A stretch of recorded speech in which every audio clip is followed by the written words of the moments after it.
All right. Hello, everyone. This is my first time going live by myself. I don't have Virgil here, and I'm doing this because I bought a new computer.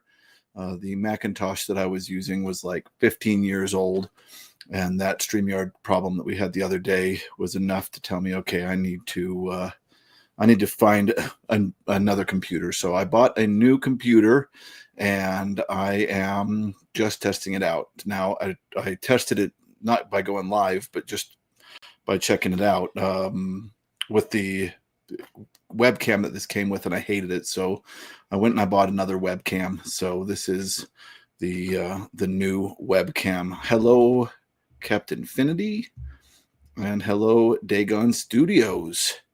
It's good to see you guys. You're quick. Well, the camera looks great, Chris. Good. Okay, I'm glad to hear that. That's exactly what I was hoping to hear, because this camera that came with this computer was terrible. So I'm really glad to hear that. Hey, Constance, how are you doing? You guys are quick on here. You're addicted to live stream. You might be right. I do enjoy live stream, although I'm a little bit nervous this time because I am doing it here on my own. So I don't have Virgil to fill in the space while I have to get up and go grab stuff. Okay, looks like I am looking and sounding great. So I'm not going to be on here long. I just wanted to jump on mainly because tomorrow, I believe this is true, so I think I can announce this. We're getting on Virgil and Virgil from Literally Liminal or Literally Spaces. God, Virgil from Literally Books and Brian from Bad Taste Books and I are all going to jump on and talk about our favorite horror movies. That's going to happen tomorrow. I'll put up a link tonight so you can see what time it's happening, your time. But yeah, I just wanted to try this out, this new camera, this new computer, and make sure everything's working. And I figured we could talk a little bit about Japanese literature. So I'm here in front of my Japanese literature shelf. There's a ton of Japanese literature there behind me. And we can chat Murakami, or we can chat about other Japanese literature. Let's see. Dagon Studios says, Chris, I noticed that book holder behind you before. What is that, if you don't mind me asking? Oh, nice, Joe. I'm so glad to have you here from the start. That's awesome. I think you're talking about, and it's across the room now. I'm not going to go grab it, but I got an antique. I think it's for a dictionary or for a big Bible or something, and it's really beautiful. I'm gonna have to do another video just showing it off again, because a lot of people ask about it, and it's really cool the way it works. I'll make another video showing it off. I really love it. I'd seen them at estate sales before, and they were all like $300 or $400.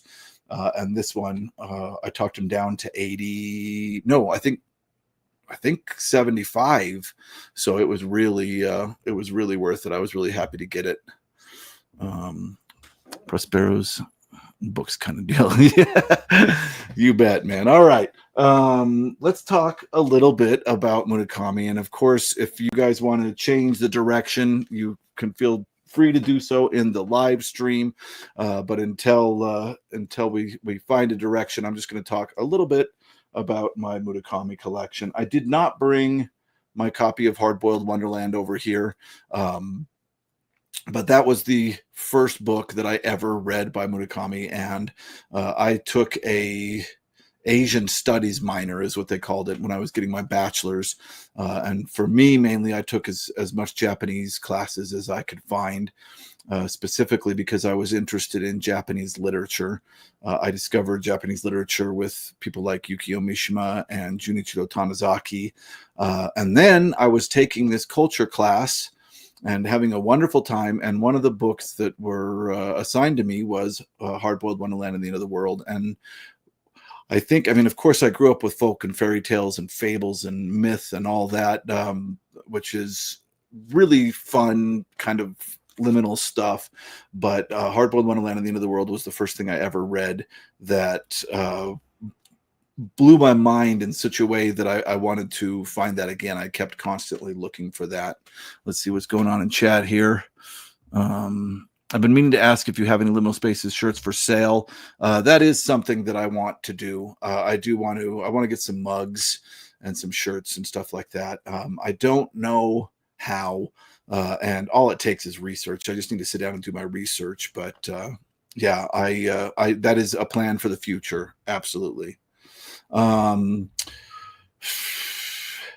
my Japanese is pretty bad now. There was a time when I was pretty solid. I felt pretty good. I couldn't have huge philosophical conversations, but I could have nice conversations and get in a taxi and tell them where I wanted to go and order food and really just kind of get my point across. But those days are gone. I now know just enough to be dangerous.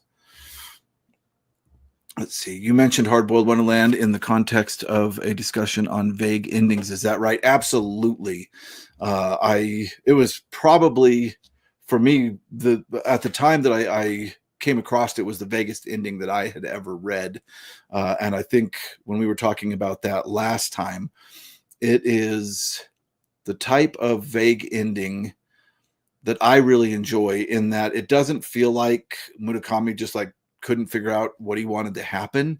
He really truly put the answer to all the vagueness of the ending within the text itself. And I go over that a lot in my like ridiculous deep dive of Hard-Boiled Wonderland and Into the World, which was kind of I did it twice on this channel. I've actually done two deep reads. One I've now privated the video, but the because I like the second one so much better. But yeah, I feel like it's very solvable, really truly. Let's see. I do like Japanese poetry. I do have some basho back here. I love haiku. It started with what was called waka, and this goes all the way back to like the 10th century, which is the Heian period, which is when Tale of Genji, if you're familiar with that book at all, was written. And waka was a type of poetry that had an introduction that was 575 syllables, and then a body that was 2 7-syllable lines. And they did what was called renge, I think is the right term, renge parties, and they would sit around. Sounds like something I could really get into. They would sit around in this big circle and drink, and one person would start by doing 575 stanza, and then the person next to him would finish the poem doing a 7-7, and then the next person would do 575, and so on and so forth. The only problem with all this is that it was only men were allowed to attend, so there were some serious sausage fests, these old renge parties, so much so that the woman that wrote the Tale of Genji, Murasaki Shikibu, she created not katakana as we know it in modern in modern Japanese, but a simplified language like katakana. Basically, I think actually it might be closer to hiragana. Anyway, she created a syllabic alphabet in order to write a story, because women weren't allowed to write in kanji and Chinese characters. Really interesting stuff. But anyway, yeah, Basho. I don't know if he was the one that first did this, but Basho, I think he was. Basho eventually jettisoned the 7-7 part of waka and just really obsessed over that introduction, which is 575, which became the haiku. And I do love haiku. It's very difficult to translate, and it is made to focus very much on image. And I don't want to say jettison meaning, because meaning is there. In fact, there's layers of meaning, because there's like one word in a haiku. The Japanese people at the time would know the cultural connections to that, and so on and so forth. I could go on for hours about this. Let me see what's going on in the comments. Have you read Yoshimura? His book on parole is good. I'm not familiar with Yoshimura. That sounds really interesting. Yeah, Basho's awesome. Go to Nick. Yeah, Streetlight Printing. He's a book graveyard. Does good shirts. Yeah, I've talked to Nick about this. I feel like, I guess the question is, should I do a vinyl like this, which in the desert really sucks because it's very hot, or should I try to do like a 2-color shirt that you wouldn't have as much color, but it would be easier to breathe. I don't know. Those are good questions. Have you read Tale of Genji? Is it worth it? So Arthur Whaley did a translation. I think Seidensticker did his translation.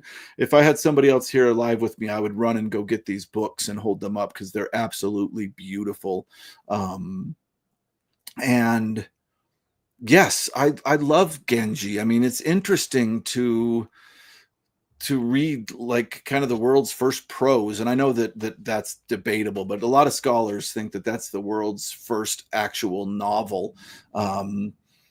It is like 1,000 years old, so it doesn't fit our current ideology. Like, there is a character in the book. So this is kind of a story about a playboy in Heian era Japan, which was this incredibly decadent time where everybody that lived in the palace was like super rich and all the poor outside were starving and dying. But the decadence, they spoke in poetry. It was insane. And soon after this, the kind of war chieftains that were out and in the real world eventually just kind of walked in and took over because they were so decadent that they couldn't do anything. But anyway, this is about a playboy living in that era, and it's about all of his loves and losses. And some of it is absolutely incredible. There's a woman named Lady Rokujo, who is my favorite. That means the woman on 6th Street. And she becomes a ghost, but in Japan, there's and this is kind of specific to women. They can become ghosts while they're still living, and they don't realize that they're haunting. It's really incredible. And there's a novel called Masks by Fumiko Enchi that I hope to do on the channel sometime. Absolutely incredible, but it has a lot to do with Genji and the Lady Rokujo and all of that. But there's also, like, he kidnaps an 8-year-old and uses his position of power, that he's higher up in the court ranks, to make her parents like just deal with the fact that he stole her, and then he raises her to be his perfect wife. Like it is some 10th century stuff. It gets really weird. I don't know if it was Whaley or Seidensticker. I'm sorry if I'm saying Seidensticker's name wrong. But one of them has done a condensed version of the Tale of Genji, and I think that's a really good place to start. This is the kind of thing, like, if we ever did a read along, we'd have to just do a chapter a month and just talk about that chapter the whole time. All right, sorry. Let's see. In the food side, I've been watching the Japanese Food Noodles channel and learn how to make okonomiyaki Hiroshima style, and my fried rice is perfect now. Yeah, the first time I went to Japan, I was in the Hiroshima area, and that was the first okonomiyaki I ever had, was Hiroshima style, which has noodles in it, and yeah, it was wonderful. Oh no, Kamenachi is a wonderful Tonka poet. Yeah, I don't know if I'm familiar. I'll have to check him out. Hiragana was made for common poems in the Heian period, right? I can read hiragana and katakana, but have no ability for kanji. Yeah. And I think it was Murasaki Shikibu that started that. But I think we'd have to look that up. I'm doing a lot of this from memory from going to school about it 10 years ago. Female Tonka poet, I should say. Oh, you really know your stuff. Thanks, Constance. Yeah, I lived out there for a while, and I really like the way that people obsess with anime. I obsessed with literature. I really loved it. It was so fun. Yes, it does predate Don Quixote. Yep. Epic of Gilgamesh was originally written in poetic meter, though, I believe.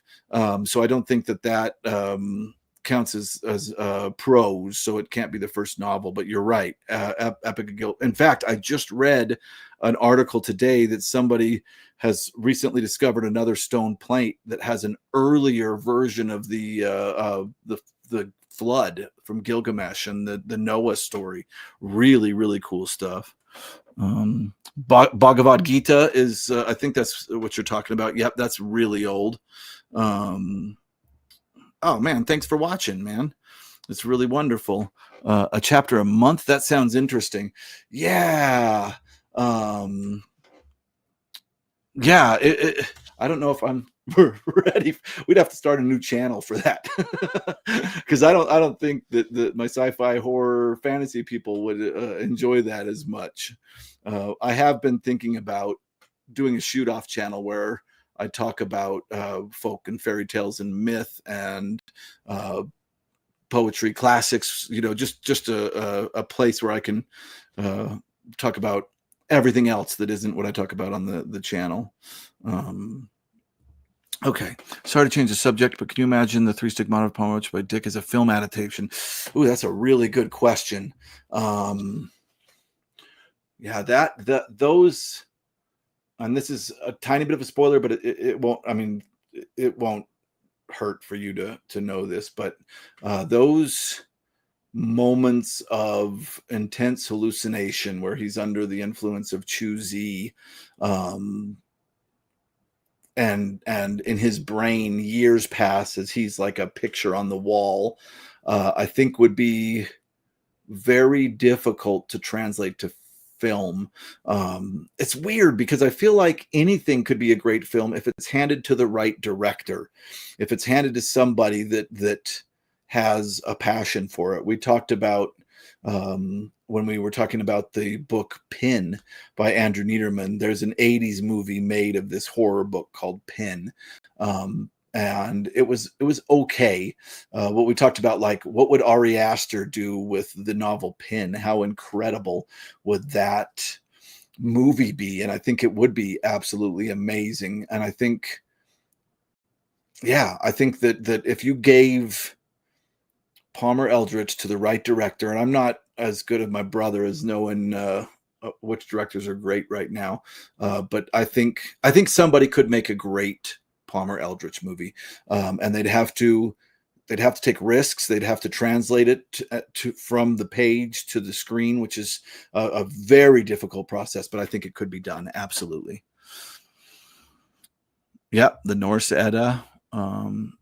Make the channel. We love folk horror. Yeah, I'd love. For the horror channel kind of thing that I'm doing with Virgil and Brian, which mainly happens on literally books. I plan on doing Harvest Home soon. Do I have that right near me? Nope. Yeah, I very much want to read Harvest Home. That seems like it's an incredible early folk horror. Yeah, Gilgamesh, Homer, Bhagavad Gita, all written as verse, not prose like a novel would be. But I thought they had prose novels in ancient Rome. Not sure though. Like I'm thinking of. I'm not going to say his name right. The Golden Ass, which has what is considered the world's first literary fairy tale. And I use the word literary to mean that it's specifically a fairy tale that was written in a book that was expected to be enjoyed as literature. Of course, the first fairy tales are much, much older than that because of oral storytelling culture. But anyway, yeah, I don't know if that would be considered prose. We'll have to look into that. Every time somebody says that's the world's first novel, my go-to feeling is like, really? Are you sure? Because yeah, I feel like there has to be something that wasn't written in poetry before that, but I don't know if there is. You could just make it a subset of the channel, like the Red Robe Club. Yeah, yeah, yeah, yeah, yeah.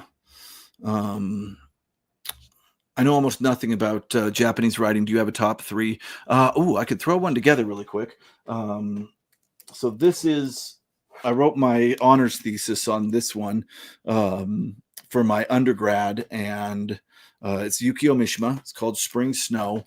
One thing that has to be said about Japanese literature very quickly when you're reading it from a non-Japanese cultural perspective is they have a tendency to talk about things that were taboo in most other places and still kind of are taboo in most other places. Yukio Mishima was an incredibly interesting writer. He was a man of opposites. He was obsessed with Western cultures, but also like a hardcore Japanese nationalist that felt like Japanese culture was the purest culture on earth. He was married, but he had gay lovers.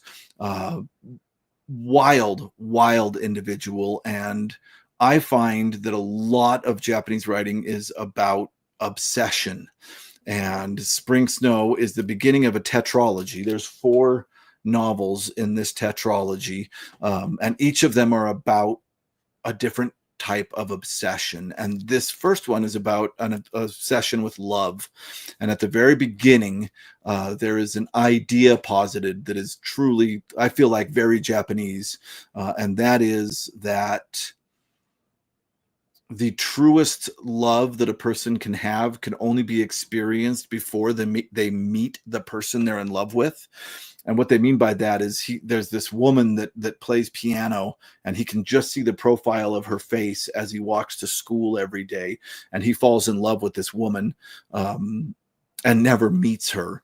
And he feels like that this moment where she is in his brain, this kind of perfect conception of this woman he's in love with, that once you get to know a person, love breaks down. And I don't believe that, but I also think it's a really interesting literary idea that talks about obsession. And yeah, this is wild. And we are doing this next year. I'm going to do it with I can never remember these channels names. I will put it in the description eventually, but I'll keep you guys up to date. But yeah, I'm reading this with a couple of other channels. I don't know how far we're going. I hope we at least do the first 2, because this one is about obsession with one's country, patriotism, nationalism, really wild stuff. Yeah, so this would be one of my suggestions. My other suggestion, let's see if I have it here, would be, why isn't this right at the beginning? Oh, I know why. Give me just 1 second. There it is. Kobo Abe, The Woman in the Dunes. And this is some really strange stuff. I really love this. And he also wrote a science fiction novel that I do hope to do for the channel eventually, called Inter Ice Age #4. And then he wrote stuff that was even stranger than this. I think it was called The Kangaroo Notebook or something like that. But this one, I feel this is his most popular. There was a movie made of this, and it's about a guy that goes to look at bugs on sand dunes, and these local men kidnap him and throw him in this hole in the dunes that has a house in it. And the dunes are trying to overtake the house, and they force him to shovel the dune away so that it misses the house. Like, this house should be completely buried, but he's forced to live there. And there's a woman down there with him that is kind of forced to become his wife. It's insane. It's really fun. Really pushes the boundaries with that one. Great time. I do love masks. Like I said, Fumiko Enchi is absolutely incredible. Another one I love, you said top 3, and I'm having a really hard time with top 3 because I should talk about Tanizaki. I'm going to do that. I'm going to do a top four. I'm sorry. Tanizaki. Junichiro Tanizaki wrote the Makioka Sisters, and this is, in my opinion, the Anna Karenina of Japan. This is a novel that is about a family, and it brings you into the family, but also the culture so much that I learned more about what it means to be Japanese in this book than I did in any other. Absolutely incredible. And then last but not least, I have to talk about this, and I don't know if I can find it. Yes, I can. Kudahashi Yumiko, The Woman with the Flying Head and Other Stories. Really wild stuff. This is some of the weirdest writing, and I want to talk about this first story, and I'd love to do it with the guys from Will of Genre, Zach and Bob.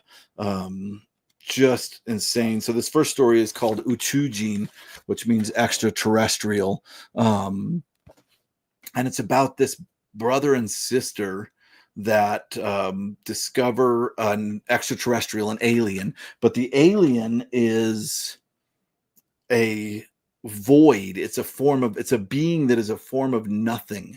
And these brother and sister both like playing with this alien.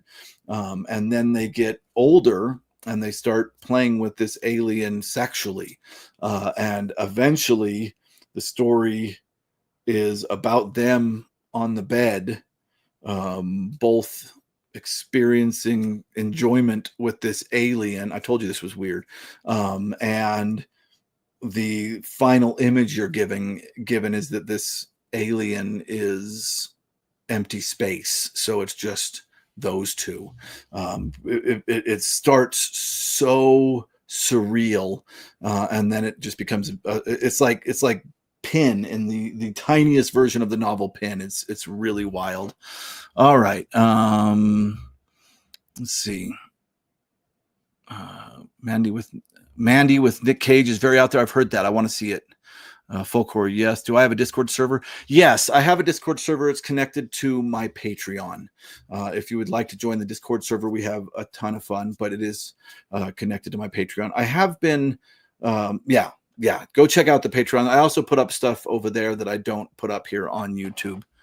I'd love to hear your thoughts on Thomas Tryon once you guys get to Harvest Home. My favorite work of his remains The Other. Yeah, The Other was his really big one. Uh-oh, that's going to make noise the whole time. Hopefully that won't keep happening, or I'll mute it. Once you get to Harvest Home. Yeah, The Other. Yeah, that was one of the big three, I think. Maybe it wasn't, but yeah, it's his first. In love with the ideal rather than the actual. Absolutely. The character, and I think Mishima is giving vent to this concept, is that what you can conceive of in your brain will always be far more beautiful than what real life has to offer, which is interesting. Absolutely, Dagon Studios. I know he's talked about some of the stories from Terminal Borden collection. Yeah, that's true too. That one's really fun. Paul Bowles. Yeah, I think that what does that fall under? Is that Expat Lit? I think they had a similar kind of thing where they were really, and I think I watched I read Sheltering Sky. I read a Paul Bowles in college, it does feel similar. Absolutely, it really. A lot of it is like, let's discuss the darker aspects of human existence. Yeah. Oh boy. Someone told me to read No Longer Human by Osamu Dazai. Have you read that? Also, I've seen the movie of Makioka Sisters. There's a movie? Wow, I didn't even know there was a movie. I'll have to check that out. Oh man, No Longer Human. Where's my copy of No Longer Human? It's right here. Yeah, this is real dark. Like this is really dark, and very sad and rapey and freaking hard to read, and it's beautifully done. which is a crazy combination, to have all those things together. I do love it. And I wouldn't be surprised if somebody's like disgusted with the fact that I love it, but I do love it. Again, if you get into Japanese literature, you're gonna read about obsession and the darker side. And I don't know if that's because the culture itself is so strict on what you are allowed to show outside versus inside, that it creates these almost confessional novels about uh, just or this embrace of failure. It's really really hard to discuss. We could have a lot of fun just doing Japanese literature. Um, I'm just getting in here. Have you ever read any of the Vampire Hunter D stories? It's the only Japanese stuff I've read that isn't manga. I have not, but I know Virgil has, and he's talked about it on his channel, literally books. I didn't read a lot of manga. I kind of missed them. And you just said they're not manga. But yeah, I don't. No, I did not. I've heard they're great though. I would absolutely read them if I could ever find them. Um, Sexual enjoyment with aliens phasing back in. Yeah, yeah. There's a lot of surreal qualities to a lot of Japanese writing. I mean, they are um, really. I mean, magical realism is huge out there. Really, truly, it really is. It's amazing. Yeah. Um, yeah. After Dark. That one is Murakami's. Where did it go? I know I have it. There it is. This is my first English edition copy here of After Dark.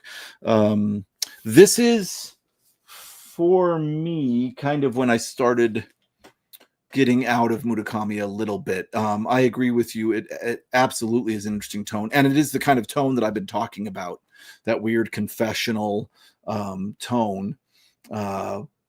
But and it's good. It's not bad. A lot of people started Murakami here, but there's other. It's weird because Murakami for me was so good that when he became what felt like a slightly average in some of his stories, I was shocked. And I mean, Murakami's worst is still really good. It really is. Yeah. Someone should make a list of the stuff for in the comment section. Yes, please do. The brothers Karma. Oh my God, no, I'm not saying it. Was a really good intro to foreign books. I really love the characters. Yeah, yeah, yeah. It has that weird slice of life thing going on, and I'm a huge Chekhov, Tolstoy fan, and I think Karamazov is Dostoevsky, right? I think so. Yeah. All I remember is it was slice of life, and then there's a twist at the end, that one could almost call magical realism, that really brought that entire novel together, really truly. And I don't want to give it away, but yeah, it is a heck of a read. My favorite is The Master and Margarita. Who's that by? That's a Russian novel. It starts with a B and ends with a Kov, I think. Yeah, that is a wild, weird novel from Russia. Really incredible. Okay. Yes, Junji Ito recently put out a manga version of No Longer Human. I haven't read it yet. And I think it made Dazai's version feel softer. Oh boy. I assume you're talking about the alien story. Yeah. Hello. Thank you for joining us. I just picked up a nice vintage copy of the Makioka Sisters. I'm looking forward to it. Yeah. Enjoy it. There is an image, and I can't give it away because it's the end of the novel, but there is an image at the end that is connected to a medical thing, that I feel like is this perfect ending image to allow you to unpack the book backwards. It's really incredible. I hope you enjoy it. The Boxman, The Arc Sakura, The Ruined Map, all the strangest books I've ever read, straight up. On the Kangaroo Notebook, I think it's called. I think that's the one where like he's rolled around through this hellish underworld, and he's like growing vegetables out of his body and eating them to stay alive, and wild stuff. Yeah, Abe is crazy. What's up, Dad Like Book? What is your actual name? I don't want to keep calling you Dad Like Book. Yeah, it's good to see you. Umi Neko, when the cry is really fun too. I don't know that. That sounds fun.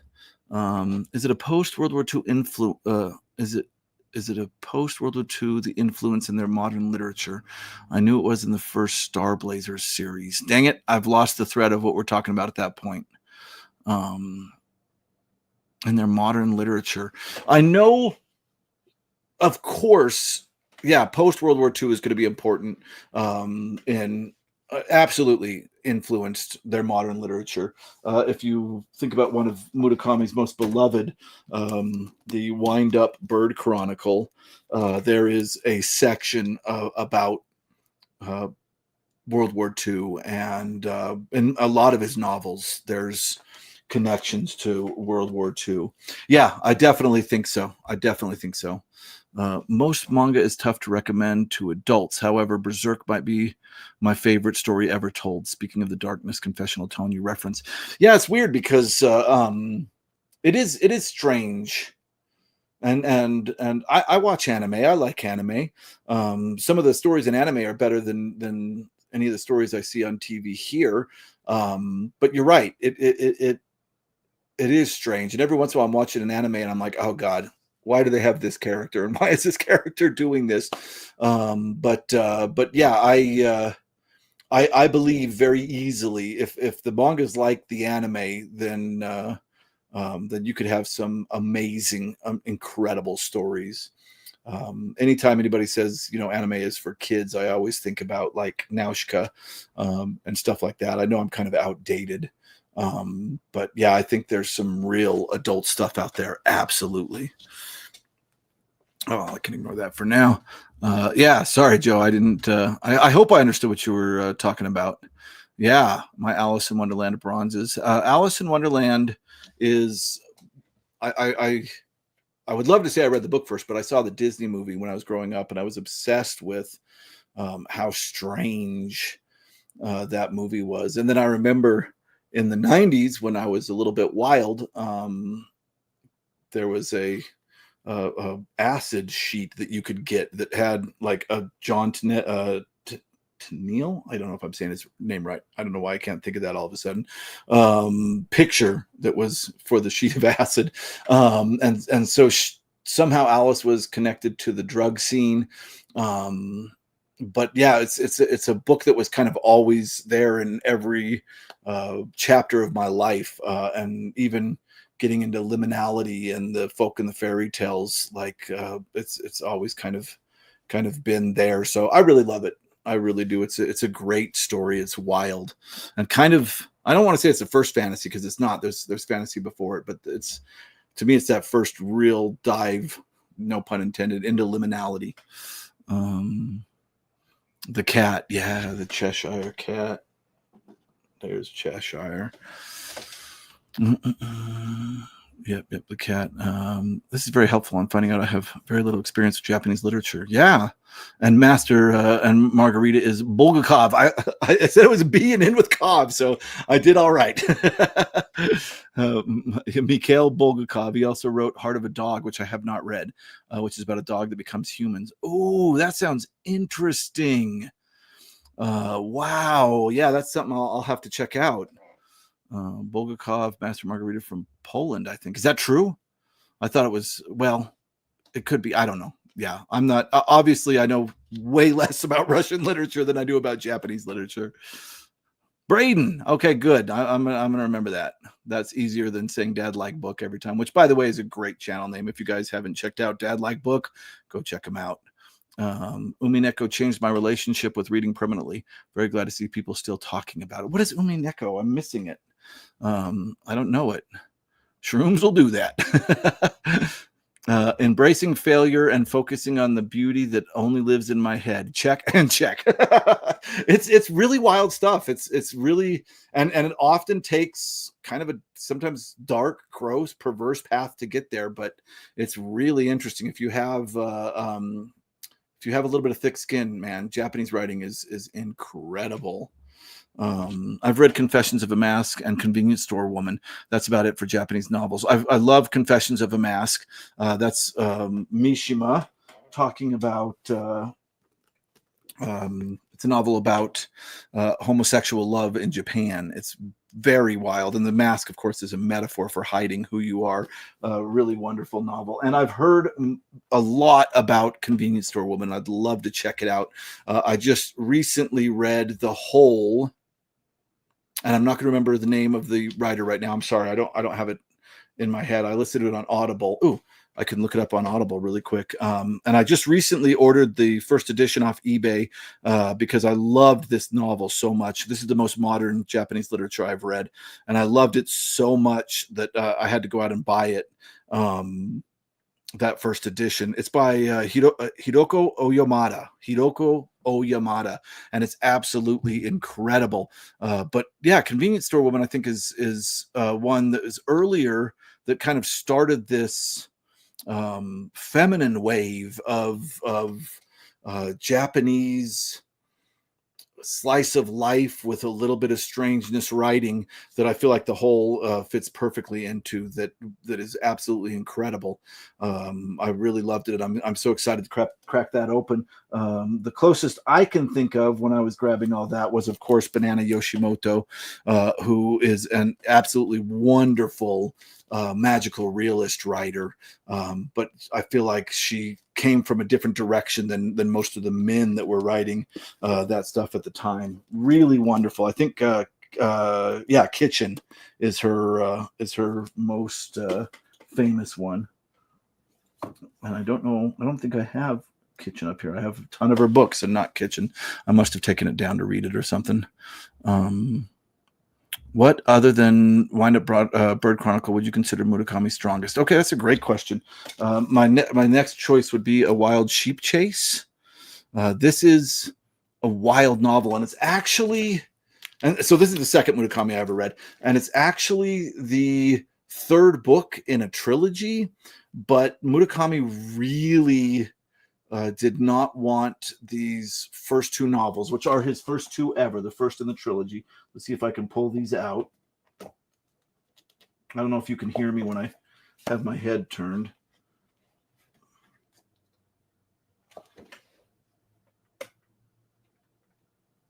I can't find. Oh, yeah, here it is. So these are the first two novels in the tetralogy, and these were for a long time the only editions you could get of them. They were made for Japanese students who were studying English. So you have the translation into English, and then in the back you have Japanese explanations of words. There's something here that just says junk and goes into what junk means in English. Yeah, now you can get them. He eventually had them translated by Rubin. This you can get anywhere and probably pretty cheap. The other ones, not as much.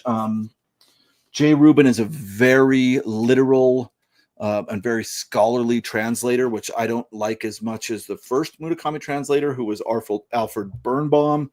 So I really love these. But anyway, this is the second book I ever read by Murakami. It is the third in a trilogy, and you absolutely do not need to read these to read this. Murakami considers this the first actual really good novel that he ever wrote. And it's wild. For a long time, I had a hard time choosing between this and Hard-Boiled Wonderland. Really, really great. It's about a guy that goes on a wild sheep chase for a literal sheep that has a star on its back. Because it makes people have like really vague powers that make them like bosses. They just get better at everything. That one's really good. Wind Up Bird Chronicle is the vaguest of all of them, in my opinion. It's very difficult to, like, if you were like, what's that about? It's about a guy looking for his cat and his wife. Like, that's it. It's very difficult to explain, but I love it. It's really a wild story. Of course, Hard Boiled Wonderland and the End of the World. Oh, the other one's over there on the. I have a shelf for all the ones I've actually done on the channel. The other one is Kafka on the Shore. Really strange book, but I feel like I did a deep dive on it. And when I did that deep dive, it was my third reading of it. And I feel like it really clicked for me. And I feel like it was. I feel like all the clues are there for you to figure out what that book is actually about. Do a search for Alice in Wonderland Acid Tattoo. I will. I ended up watching the anime about the spirals. That's Junji Ito's Uzumaki, right? It was really good and better than the live action movie. I watched both. Okay. The Wind Up Bird is the only book that crept into my dreams as I was reading it. Yeah, there's something about it. Is my camera having a hard time focusing? Are you focusing? Please focus. I must move around too much for it. It looked good, and now it won't focus. Yeah, it's focused higher up. Yeah, that's weird. It's because I keep leaning forward. Dream Story, the Austrian novella that inspired Eyes Wide Shut, is unreal and explores dreams versus real motives. Also, The Heart of a Dog is an allegory for the Russian Revolution. I love it. That is wild. I'm gonna have to write that one down too. I don't know that one. Millennium Actress, interesting adult anime. Yeah, what is that? Is that the full name? I'm thinking of the other one that was by the same guy that did Paprika. So that, I don't know if that's the one you're talking about. Umineko is a visual novel. Won't find it on a shelf. Oh, okay. Is it like on Crunchyroll, or is it a TV show? It sounds really interesting. Fun fact: Communist Poland was under the Russian sphere of influence, but was not part of the USSR. That's good history. Thank you. I appreciate it. Yeah, it's. I'm always afraid to talk about that area because I'm kind of ignorant of that area and its history, so I don't want to make a fool out of myself. Appreciate you, Chris. I don't know a lot about Japanese literature, but I'm already learning a lot here. Yeah, I love it. Umineko is a visual novel game about a family condemned to be stuck on an island to get murdered by a witch over and over for eternity. Whoa, now it sounds really interesting. So it's like a video game? That sounds interesting. What do you mean by magical realism? So the definition as I understood it in school was that it is a book that follows the conventions of current realism, right? But has some form of supernatural or magical element.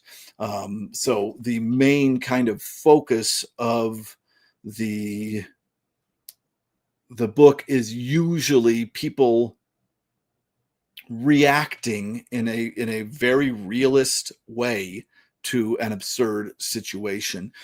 There's two stories I always use of examples when trying to define magical realism. The first one is Franz Kafka's Metamorphosis, which many would say falls closer to surrealism, and I agree with that. I feel like surrealism, magical realism, I feel like is connected to surrealism, but just an added a bit of realism to it. But anyway, in the Metamorphosis, this person wakes up transformed in his bed into a monstrous vermin, an insect, and the first thing he thinks about is that he has to call into work, and that is such a real thought. You know what I mean? And I'm sure if we woke up transformed in our beds, we'd just scream and go insane. But I like this realism that Kafka puts into it, that he's like, oh my God, I got to call in. How am I gonna go to work? Yeah, hopefully that answers your question. Oh, the other story I use is Gabriel Garcia Marquez is a very old man with enormous wings, which, if you haven't read this story, it's absolutely incredible. It's about this town that there's this crab infestation, and then there's this family that has a sick kid, and in their yard they find this guy that is a human with huge bird wings. So of course the first thought is angel, but they're like, this can't be an angel because he has like lice in his wings. And there's the realism, right? They have the magical element of the wings, but they add this realism of he has lice in his wings, he's missing teeth, he speaks a language that they can't decide if it's angelic language or Norwegian. So then they can't decide if he's just like a Norwegian or an angel, and it goes wild from there. It's really wonderful. Yeah. Heart of the Dog is amazing. Of all semi-random years, 1973 happens to be one of my favorites. 1973, I don't remember what I brought up about 1973, but 1973 is probably a cool year. Thank you for this channel. This proves the internet can be positive. Thank you. I appreciate that. Yeah, I didn't know anything about Japanese lit until Chris started talking about it. I knew about the jazz, prog, and metal scenes, but not literature. Now I have 2 books. Yeah, Joe, I did a video on, I think the band was called Nihonjin, which just means Japanese people. And I think you commented and went and grabbed that. It's some of my favorite Japanese prog. It's absolutely incredible. The guy, I'm not going to be able to remember all this stuff, but yeah, I love the underground Japanese music scene is super cool. We're so inundated with the overground kind of pop scene. There is stuff going on in Japan. Acid Mother's Temple is a perfect example. Wild stuff. Electric Sheep, yeah. I wonder if there is. I mean, I know like he took a lot of inspiration for Hard-Boiled Wonderland and the End of the World from Roger Zelazny's Dream Master. So I know that our man was into sci-fi. So I bet you that there is a little bit of a connection there between Dick's Android's Dream of Electric Sheep and The Wild Sheep Chase by Murakami. I love these dual learning editions of books. Me too. They're how I read Dante and Beowulf, among others. It got me into going to college for mythology. That's great.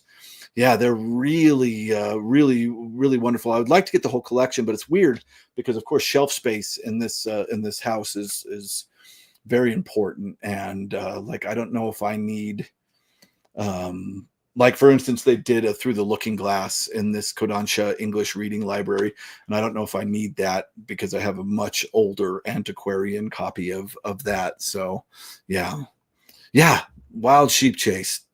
Really good time. I had a hard time for a long time deciding which of the two, Hard-Boiled Wonderland or Wild Sheep Chase, that I loved more.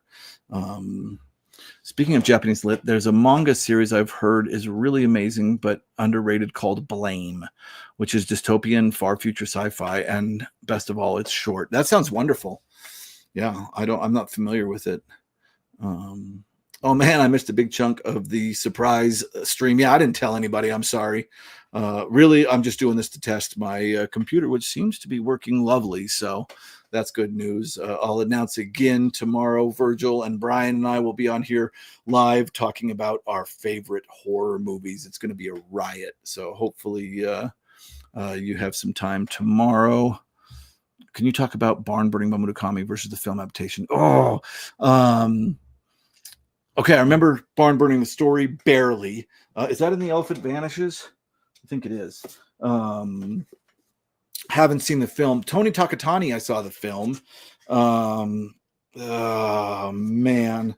Unfortunately, I'd have to do a little bit of research to remind myself, and I'd have to watch the movie to do that. I'm sorry. By the way, Elephant Vanishes, the second bakery attack, I talked about it on this channel. One of the best stories Murakami's ever written. Wild. And there's a movie about that one, and it was filmed in Brazil. So yeah, I don't think the movie is as good as the story, but you know, I have a shirt that says the book was better. So yeah. On your recommendation, I managed to get 3/4 through Hard Boiled, but only gave me a desire to read something completely different. American Western fiction. Interesting. Yeah.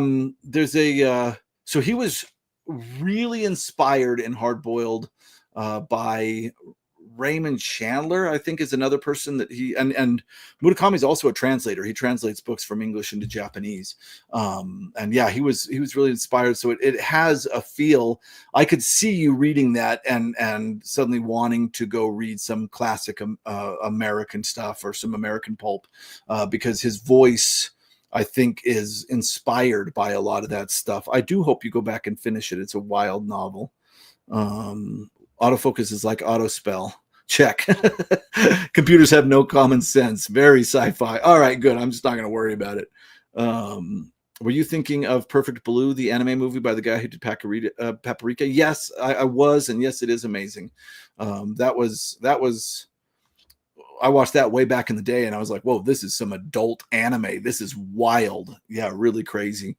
And then I read the novel Paprika before I saw the anime, and I rarely say this, but in that case, I think the anime is better than the book. I really do.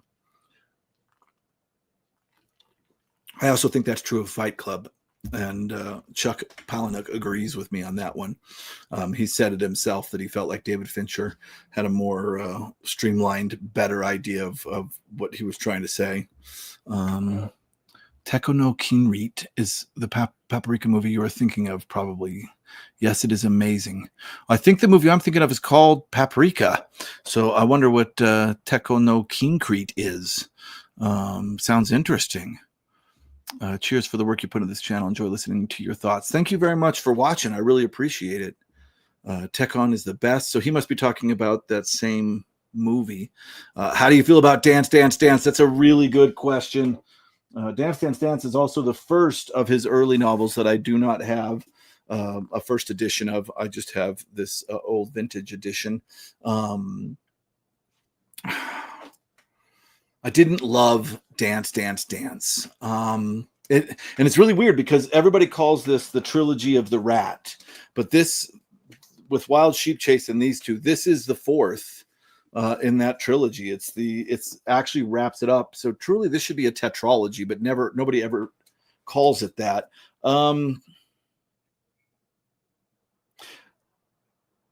It's been a while since I've read it. I don't want to give away the part I remember because it's a spoiler. It's darker, I think, than Wild Sheep Chase, and I remember not liking it as much as the others. Eventually, I hope to do almost all of Murakami on the channel, so I'll eventually do a whole video on all of these. My go-to example of magical realism is cinema is Raiders of the Lost Ark. Are you thinking about the Ark burning people's faces off? Yeah, that's a little bit of magical realism right there. That's awesome. Yeah. Man, Kafka disturbs me more than most horror. I'm telling you, The Trial and the Castle are two of the scariest books I've ever read. Really, truly. The terror of bureaucracy. Absolutely crazy. Have you read any Hideyuki Kikuchi? I'm interested in starting Vampire Hunter D. That's the second time somebody's brought up Vampire Hunter D, and I haven't read it, but it sounds like something I really need to jump in on. I know that Virgil at Literally Books has done it, so he has a video on it on his channel. Vet's Daughter by Barbara Commons is a great magical realism example. Girl in abusive household falls in love, and also she can levitate sometimes, and that leads to trouble. That sounds wonderful. I've never even heard of that. I'll have to put that on my list. Yes. A beautiful example, and Beloved is probably my favorite Toni Morrison. Absolutely incredible. That last image, which is the magical realism, and I'm not going to give it away, is incredible. Really. I mean, it's the only way the novel could have ended. I mean, any other ending would have wouldn't have worked as well. Absolutely incredible. Yeah. It's good to see you, Gummy Pokey. I haven't talked to you in a while. Umineko can be found on stream and other game sites. There's not a lot of gameplay. You just turn the pages like an ebook with backgrounds and sound cues. This sounds really awesome, and it sounds like the Gen X in me is like, what the hell is this new shit? But no, honestly, it sounds really cool. I maybe have to look at it, see if my daughter can find it for me and check it out, because I like this idea of texts merging with technology. I think that's going to happen no matter what, and we got to be here for it. That's sounds really cool.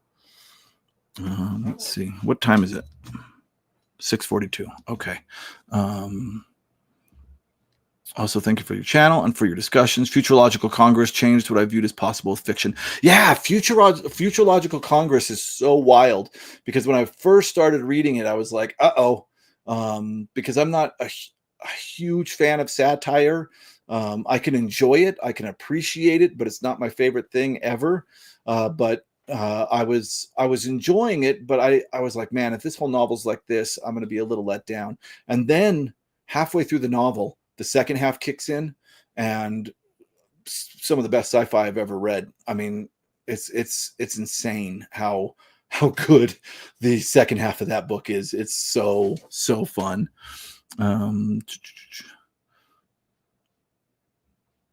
Let's see. Perfect Blue. Oh, someone beat me to it.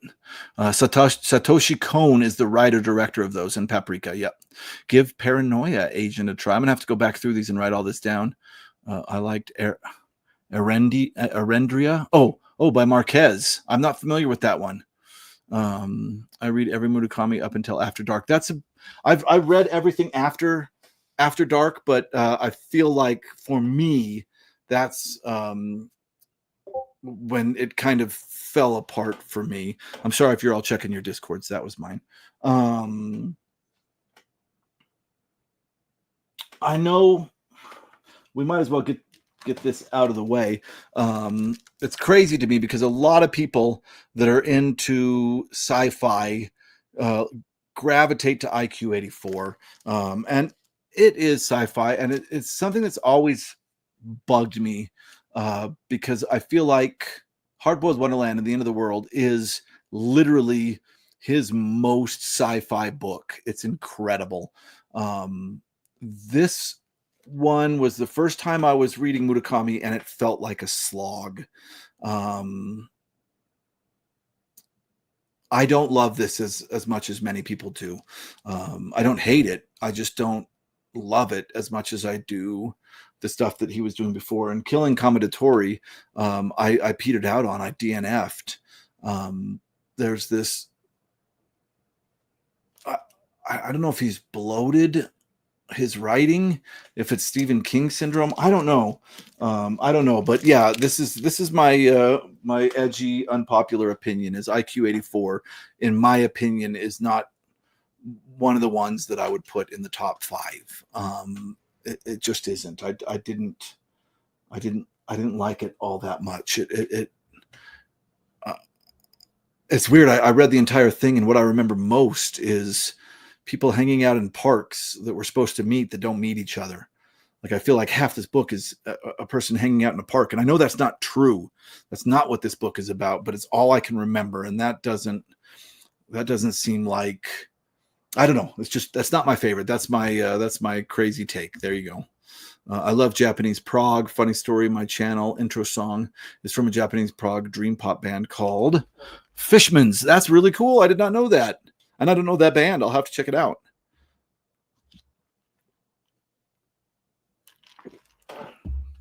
There is a whole realm of fantasy magical realism that has nothing to do with Wizards, D&D. Oh, there is a whole realm of fantasy magical realism that has nothing to do with Wizards, D&D, and Lord of the Rings. But everyone now is so conditioned to interpret fantasy as elves and dragons. I absolutely agree. I agree. I think that's the reason the word magical realism exists, is so that people don't. Oh, yeah, I should have read that first. Sorry.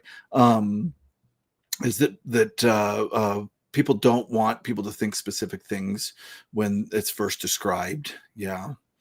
Thanks. Looking forward to the next live. I think you handled this solo flight just fine. Thank you. I was a little nervous. I'm so used to having Virgil on here with me, which is how we're going to do it most of the time. It's going to be Virgil and I. But oh, okay. The reason, sorry, I just read ahead. But I do want to do this solo live sometimes. The reason this camera is bouncy, I think, is when I touch the table.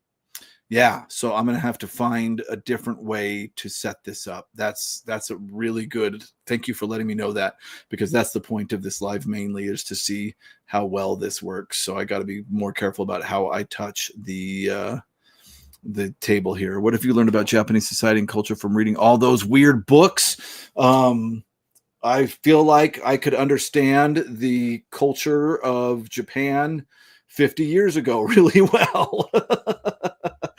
um, yeah, I mean, it's weird because it's can you ever understand a culture through its art? I mean, and I don't know the answer. The answer might be yes. The answer might be no. It's an incredible question. Um, I feel like so I was into it to the extent that I went out to Japan and read like crazy, as much as I could out there. And I feel like the combination of those two things made me feel like, and then I married a woman from Japan, have a Japanese daughter, divorced my daughter's mother. Um, and I learned that it is a complex, and it's every every step of what you think about Japanese culture, whether it's from anime or manga or books, none of it is true, and all of it is kind of true. And that behind it, there's more complexity. I mean, we're all humans, right? It's just as complex as anything here. It's really interesting. Yeah, After Dark, My Sweet is good. I don't know what that is, but it sounds cool. Um, I had no idea there were so many Murakami adaptations and so much great info on Russian lit from folks in chat. Seriously, and I really do love Russian literature. So, yeah, I hope to do some of that in the future. But maybe I'll have to get. I've forgotten his name. Yeah, whoever was commenting earlier sounds like they really know their stuff. Jim Thompson. Oh, that must be After Dark, My Sweet. Nice. What's up, nerds? All right, what's up, Neon Thought? Adds a dozen books to the need to be read list. This is going to be an expensive video. Sorry. Fight Club. Maria is also a hallucination. I've heard so many theories on Fight Club. I had a good buddy that I used to teach with. His name was Dan, and he had this entire speech that he would give about Fight Club that was incredible. There's so much you can talk about in the in that movie. I love Tekken Kinkreet. I love Tekken Kinkreet. Great taste, but that's by a different guy than the one who did Paprika. Yep. The Paprika. Yep. Satoshi Kon. Have you ever read any Tim Winton? Big Australian author who was inspired by Marquez and McCarthy. Ooh, now that's interesting. Like I have a friend of the channel, Deb. She's does the channel Omnivorous Reader. Awesome, from Australia, and we have decided to do a buddy read for the opening of spooky season, which is going to be Picnic at Hanging Rock. And I wanted to do an Australian novel with her, and unfortunately, that was the only one I could think of. I think that Australian literature is often overlooked, and that's too bad. So thank you for pointing that out. I'm going to write it down definitely, because I would love to read more Australian literature. Oh, Lafcadio O'Hearn. I've got an awesome older version of Kaidan. Yeah, Lafcadio O'Hearn. I think the reason Lafcadio O'Hearn was able to capture such amazing ghost and mythology stories is because they were so prolific and obvious to the Japanese that they didn't realize how exciting they would be to a foreign audience. And then Lafcadio O'Hearn, who is Irish, I believe, shows up and is like, this is incredible. I've got to translate this for people. So much so that the movie Kaidan is a very Japanese movie based on very Japanese tales, but they're the tales that Lafcadio O'Hearn did in his book Kaidan. Really interesting. There's a Japanese film called Cat Soup about two cat children wandering through a dream that is both beautifully animated and has an oddly serene score, very reminiscent of Disney's Alice. Oh, that sounds wonderful. That's another thing I'm going to have to check out. Yeah, I like these. I feel like ever since Miyazaki, there's been some like a trend in a lot of Japanese animation to sometimes do this. What'd you call it? Cozy? Cottage core? I don't know. That's what my daughter called it at one point. She knows more than I do. Thank you for the Blackwater books. I have only read the first book and look forward to the next two. Oh my God, Blackwaters is a great time. This is Michael McDowell, the guy that wrote Beetlejuice. The script for Beetlejuice was a horror writer in the 80s. Unfortunately, he's passed now. But yeah, Blackwater, man, Southern Gothic with a twist of the supernatural. I think you could call that magical realism. I think it's closer to magical realism than horror. Really good. Really good. Tanpopo is a fun movie. I haven't seen it for a long time, but I remember loving it. Tanpopo is good, and so is Kikujiro, which is Beat Takeshi, and it's just him having to take care of this kid, and he's not good at taking care of kids, and it's beautiful. It really is. And Joe Hisaishi does the music for it, and he does a lot of the music for Miyazaki films. Really incredible. Have you tried Salmonella Min on Planet Porno by Yasutaka Tsutsui? No, I haven't, but I did read Paprika by Tsutsui, and I do have this, which is one of the Kodansha English Library books of his Japanese short story, or his science fiction short stories, and I don't know if that's in there or it's not. So this must be a novel. No, but I will look into it. Is it good? Sounds definitely interesting. My friend brought back a Japanese copy of Wind Up Bird from Japan, and reading it in my final boss battle of learning Japanese, going to learn very interesting kanji, presumably. Yeah, man, that's incredible. I've read some novels in the actual Japanese. I had a kanji dictionary and just went to town. There are parts missing from Wind Up Bird Chronicle, like I think there's even like almost a full chapter that you can't get in the English language edition. So yeah, I think you're in for a treat. I really do. That's a great choice to read in Japanese. Really, truly. I think the best way to understand culture is through art. Personally, obviously, you need historical perspective as well, but that doesn't lead to how the people feel. I think of it like Superman. I think that's a really good thought. Absolutely. Yeah, I think I have a tendency to agree. I think that art is a wonderful way to find your way into a culture, truly.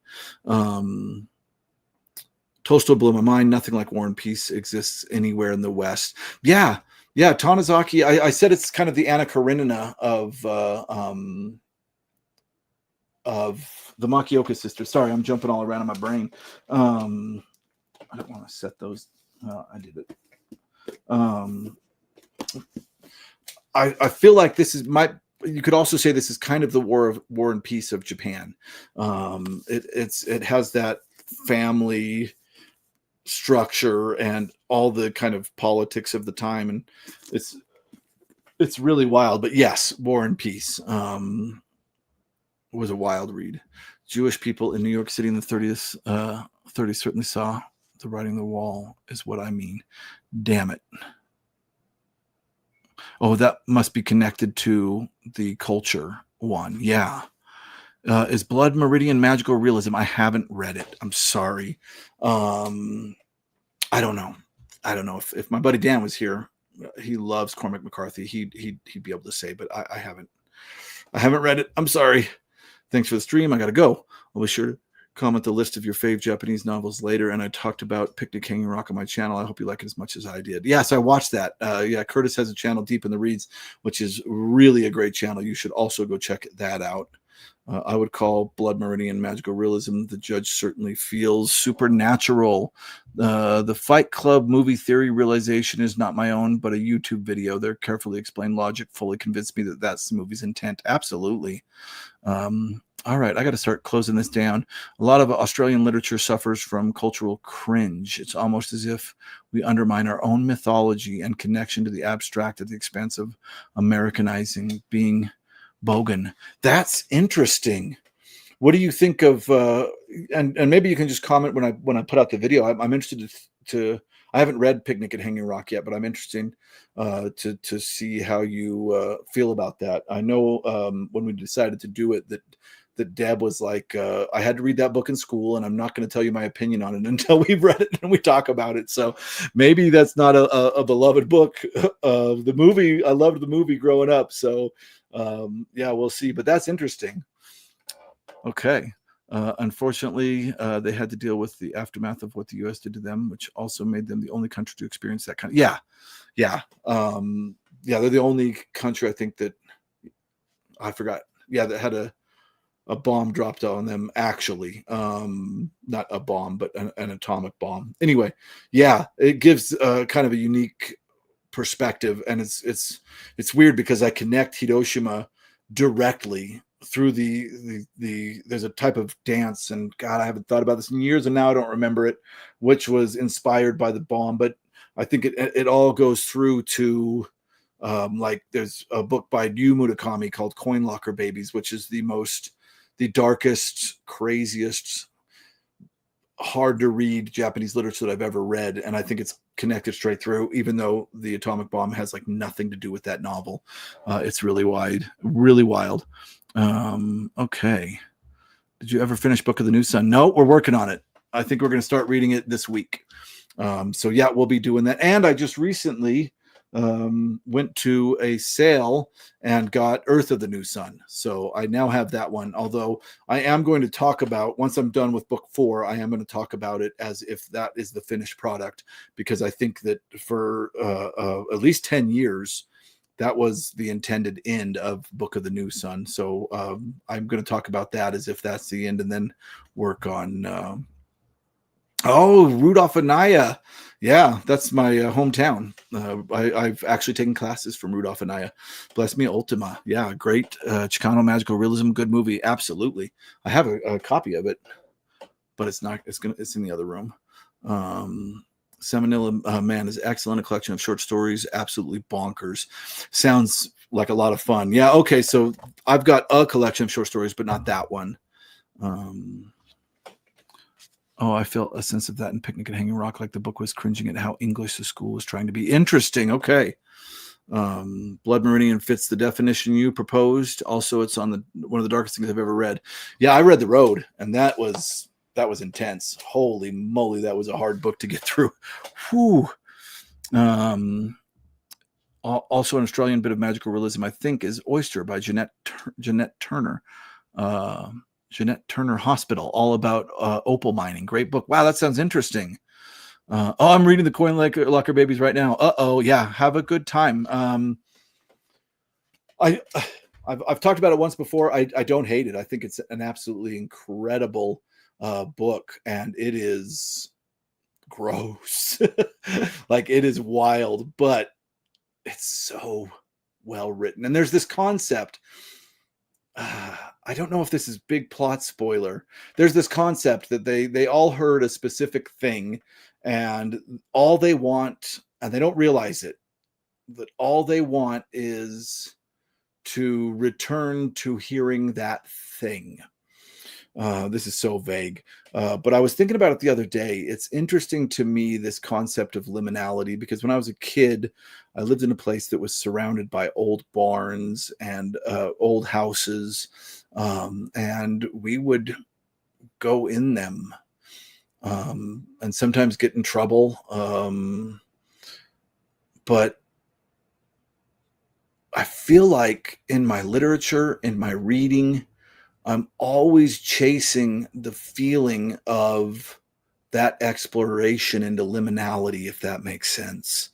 Like I am constantly looking to be that child going into that barn again.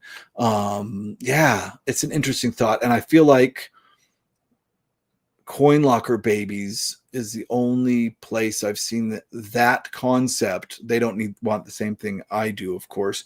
That concept that we're all just searching for one thing that we had in our youth, some comfort that we don't even understand, that we don't even realize, is really interesting. And that's I think the best part of Coin Locker Babies all the way around. I hope you enjoy it. Come back and tell me what you thought. Australia is so ripe for it, given the immensity and strangeness of the environment, alongside the massive span of indigenous mythology. I swear, our school system beats fiction creative work out of us. Man, that's too bad. Hey, Mark, how you doing? By the way, thank you for this. It's 2 a.m. in Scotland, and I'm having a ball. Oh, good. Reminds me of the Borges story where a couple gets swallowed by their home. Oh, my God, I got to read more Borges. I want to read the one that is is a take on the myth of the Minotaur. He has a whole book about labyrinths, I believe. Yeah, I need to read more Borges. It sounds incredible. It really does. Okay, I think I'm going to wrap this up. Go get some dinner, and I hope you guys had fun. Let's see if any. Oh, Captain Infinity for an impromptu camera test. Chris and the chat have my brain on fire. Good work, everyone. Yeah, thank you so much, everybody, for doing this. I think I might just kind of pop on and do this every once in a while. It's a lot of fun, and I love being able to talk about stuff that I don't usually talk about on the other live streams. Like this is.